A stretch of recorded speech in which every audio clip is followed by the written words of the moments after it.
We are here in Namibia along the southwest coast of Africa. It's a huge country, about twice the size of California, but with only 2.1 million people living here. The citizens here are fiercely protective of their environment. As a matter of fact, Namibia is the only country in the world that includes conservation as part of its constitution. If you want to see this rugged country, you need some time, a sturdy vehicle, and the guts to get off the beaten track.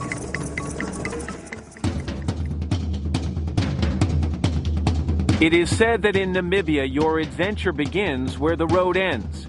And so we take flight on a journey of epic landscapes, animal kingdoms, and ancient tribes. What is Namibia? Namibia is the jewel of Africa, a hidden gem waiting to be discovered. Namibia, Namibia, Namibia, Namibia, Namibia. This is a world of distant horizons, where grassy plains yield to rugged mountains. There are dune seas, bustling salt pans, and lush rivers. It is true wilderness. It's open range, like in the old days of the Wild West, you know, when you guys could just get on your horses and ride.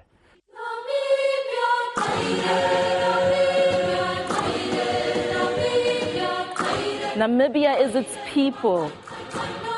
Different shades with different trades. We sing, we dance, kicking dust to the air.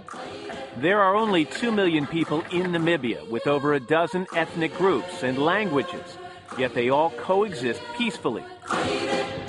Education is a priority, and the vast majority here are literate. Perhaps the most treasured are the aristocratic Himba, pastoral nomads living in the remote desert who cling to the traditions of their ancestors.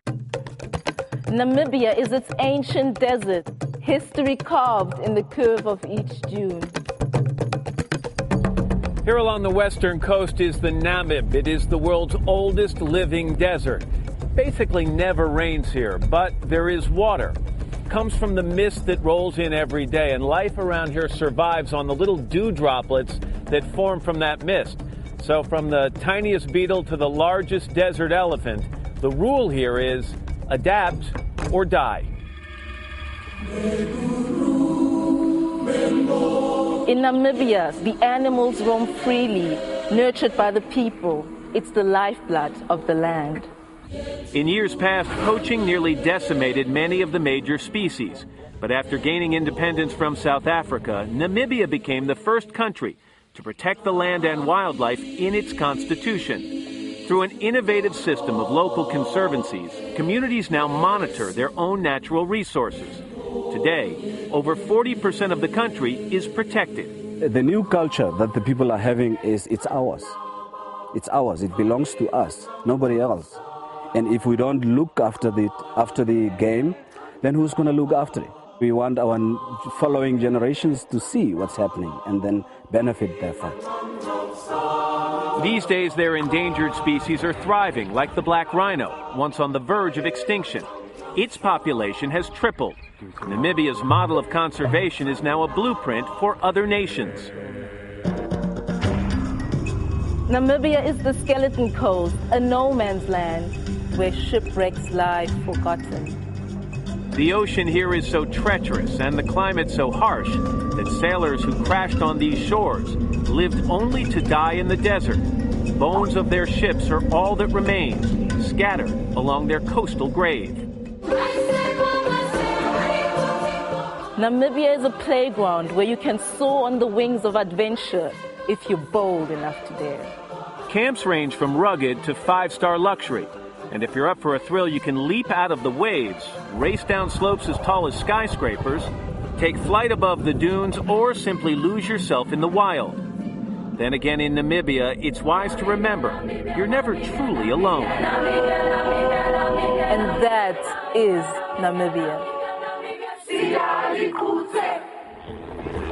It is truly an extraordinary place, so much to see. Coming up, we're going to jump on that helicopter you might be able to see over the dune back there and take you for a tour of the Skeleton Coast. You'll find out how it got its name. Be prepared to see real skeletons and lots of shipwrecks. On day one of Where in the World is Matt Lauer? But first, this is Today on NBC.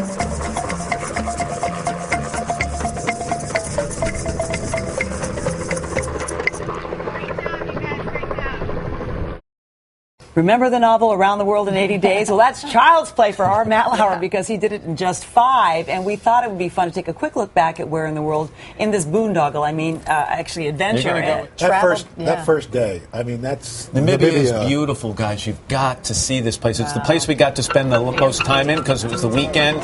Skiing off this dune, I don't know if you get a sense for how tall it is. It's like 300 feet tall. And it's just in the middle of nowhere. For as far as the eye can see, there are these dunes that just stretch out. This is the skeleton coast and a helicopter, and you're going down the ocean. Next thing you do, you see this shipwreck in the middle of the sand, 600 yards from the nearest water. You didn't see any helicopter wrecks, did you? No, I didn't. Lots of whale bones and lots of jackals that inhabit that wreck right there. But it's just surreal. It's like something. Remember Planet of the Apes with the Statue of Liberty at the end? They blew it all up! That's what it's like.